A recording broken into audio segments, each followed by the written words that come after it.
बहावल हक मुल्तानी पाधियड़न जी पारत थई गौस बहावल हक मुल्तानी पांधेड़न जी पारत थे गौस बहावल हक मुल्तानी पांधेड़न जी पारत थे तुझे करे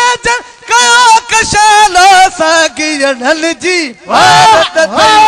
सागियड़न जी पारत थई सागियड़न जी भारत थई सही सागियड़न जी भारत थई सही सागियड़न जी भारत थई गौस बहावल हक मुल्तानी पांधेड़न जी पारत थे गौस बहावल हक मुल्तानी करे जन कयो कशालो सागियड़न जी भारत थई सागियड़न जी भारत थई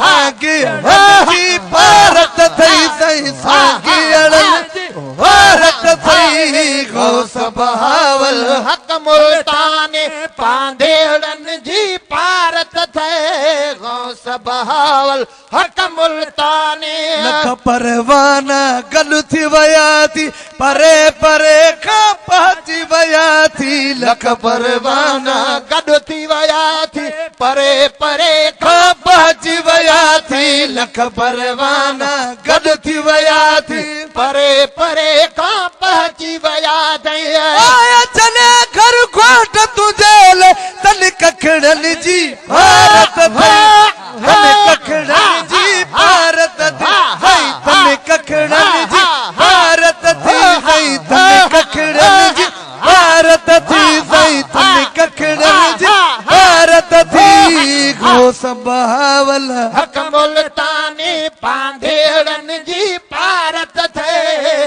गौस बहावल हक मुल्तानी मुर्शिद शाह महमूद कुरैशी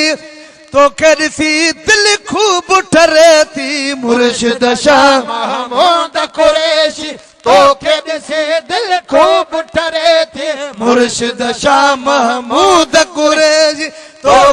सी दिल खूब ठरे थी मुर्शिद शाह महमूद कुरैशी जान बपे जी जुमला जमायत ए बचड़न जी भारत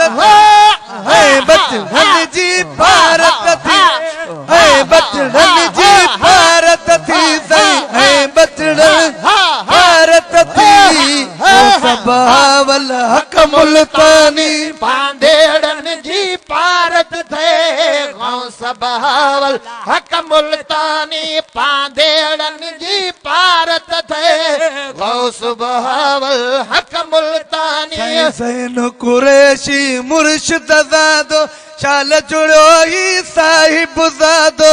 सैन कुरैशी मुर्शिद ज़ादो शाल जुड़ो ही साहिब ज़ादो सैन कुरैशी मुर्शिद ज़ादो शाल जुड़ो ही साहिब ज़ादो तमन में जन का हाथ काबू लड़ लगड़न जी भारत थी लड़ लगड़न जी भारत थी